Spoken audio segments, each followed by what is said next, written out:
Hey everybody. So this is the video that I was talking about that I think is the most important video on the internet right now, at least in terms of fitness. Let's watch it together. Welcome back to another Plant Parent video. I want to talk today about something that comes up constantly in my comment section. People ask me, but how do you keep progressing? Or what if you stop progressing? And honestly, it kind of drives me nuts. Not because it's a bad question, but because I think people are way too obsessed with progression, progressive overload, and constantly chasing numbers. Now, don't get me wrong, I saw her in the back. Did you see her in the back? I'll put the link to this video in the description down below.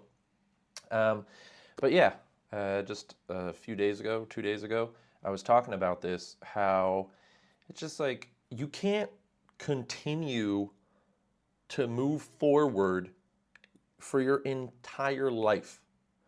Like, let's say you start training at 20, 25, 30. You think after like 10 years of training, you're still going to be able to improve?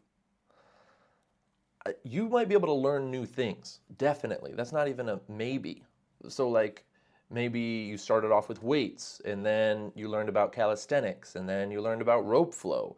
And then you started learning how to use mace bells and club bells. And then you learned how to use kettlebells. And then you started scuba diving. And then after that, you wanted to work on your basketball skills, you know?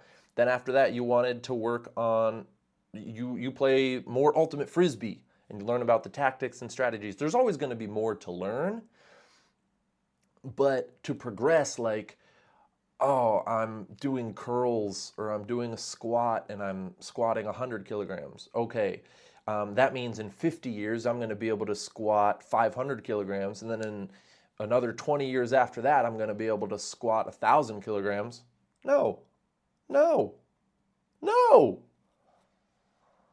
progressive overload is a great concept. It's an amazing driver when you're first starting out. It keeps you motivated, it gives you something tangible to measure, but here's the truth nobody wants to hear. You will eventually stop progressing. At some Yes, yes. Very good. Speak the truth. point, your numbers will stall, and that is not only normal, it's completely okay. Think about it. You're not going to go from 0 pull ups to 500 pull ups in one set. You're not going to start with a system. You're not going to go from 0 pull ups to 500 pull ups in a lifetime. Just holding on to the bar and doing 500. I mean, maybe. Like, if that's your goal and that's what you want your entire life to be about, setting the pull-up record for most pull-ups without coming off the bar, okay, great, go for it. You are going to be in the 0.00001% of people, and you're going to get into the Guinness Book of World Records books. But for the rest of us, that's not even necessary. You don't need to do all that. If you're spending your whole day just doing pull-ups, what are you doing with the rest of your life? I mean, really, there's so much to experience in this life. And you're going to spend your whole day doing pull-ups? If you're that one person, I salute you. Assisted pull ups and end up with 600 pounds strapped to your waist.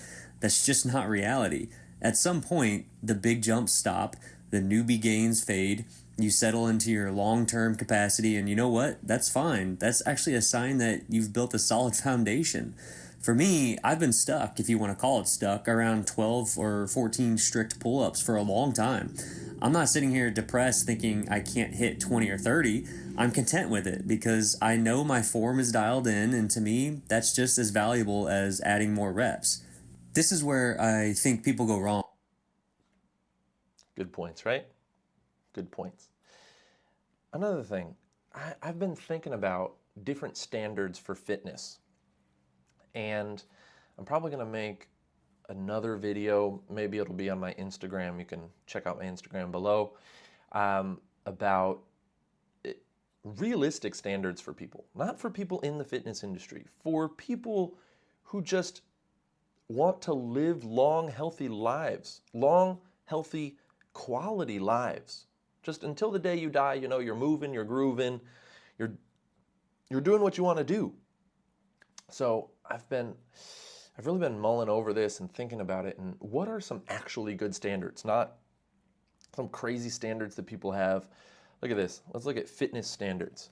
Fitness standards. See how you measure up. Let's see. In the gym.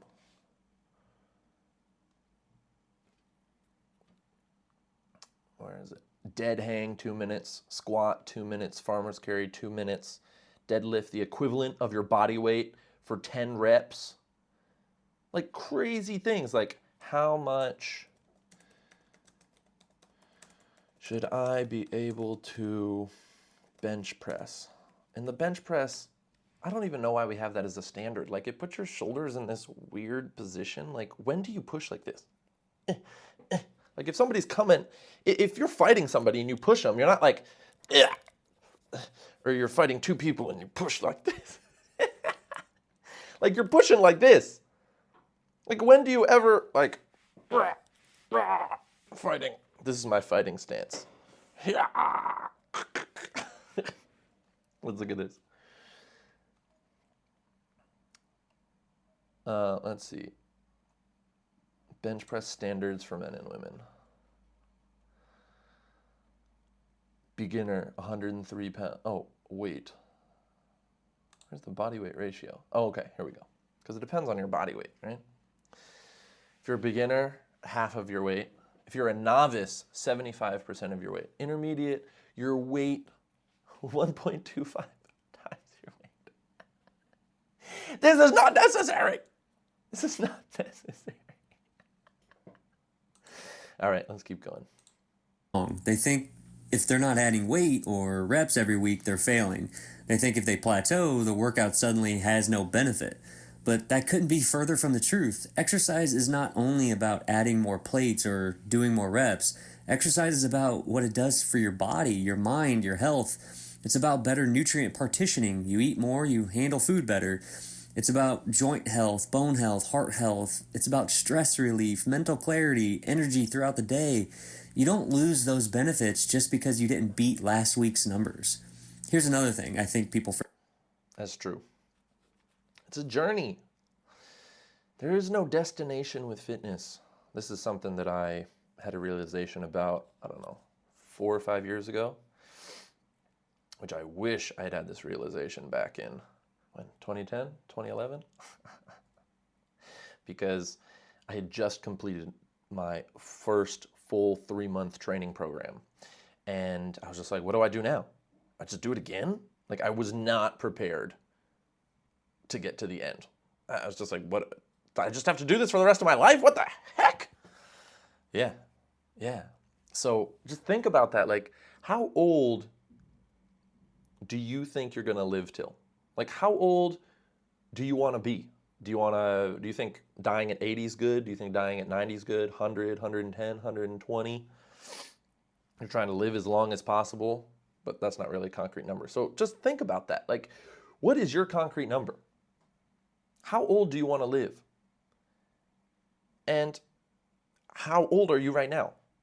So let's say that comes true. You can pick any number you want. You say 90, and right now you're 30. So you got 60 years to go? Do you know how much working out that is? 60 years. Even if you started working out the day you were born, you still have more time from 30 to 90 because you're only 30 years old. So even if you worked out every day from 0 to 30, you're still going to work out more from 30 to 90. Like, we got to be thinking about sustainability here. Sustainability. Forget. There's always room to improve. Even if your numbers don't change, you can always get cleaner form, smoother reps, more control. If you watch someone who's been... I feel like he's arguing his own point here. He's trying to concede, like, oh, don't worry, but there is, like, progress to be made, and I kind of think we need to forget about that. Like, you get to a certain level, and the struggle, why is there something in my eye? The struggle is learning to be content from there, and then maybe learning other things. Like my push-ups are good enough. Let me learn how to use this kettlebell. Or let me go to the gym and start working on machines. Just change it up. Instead of like, oh, well, I'm going to perfect push-ups for the rest of my life and I can always do better. I mean, if you're a professional ballroom dancer, maybe that's a healthy mindset to have. But if you're out here just trying to live a good life, I think that's a destructive mindset in the long run, because you're going to be like, oh, I can always do. You should always do as good as you can. But to think that after doing push-ups for 2 years that you're going to be able to do better push-ups, that you could do different push-ups. Let's say you do 10 push-ups every day for 2 years. After 1 year, that's 3,650 push-ups. After 2 years, my math is not that good, that's 6 to 7 carried 253, 7,300 push-ups. You think by 7,300 push-ups, you're not going to have mastered the push-up? Come on. So I feel like he's trying to be like, oh, but actually you can still make progress and like keep working out because you can make progress. No. I like what you're saying, bro. Like, there's a point where it's just like, okay, this is it. We're just maintaining here. That's what we're doing. Been training for years, you'll notice their movements look effortless. That's mastery. That's not because they can do 100 pull-ups per set. It's because they've done thousands of high-quality pull-ups over the years. That is true. Like, you can smooth out and like master movements, but I don't think it's always going to be like that. Like we just said with the example of the push-ups. You're going to get to a point where it's just like, okay, and it's just the struggle, the reward that you get from the struggle is that you're doing high quality push-ups or pull-ups or whatever movement you're doing a perfect rep every time. Or if it's a speed movement, you're going as fast as you can, or you're always trying to do those high quality reps. That's the struggle, and then you get the reward of, oh, okay, I pushed myself. But it's not like you did better. You know, we gotta let go of this mindset of constant improvement once you get to a certain level.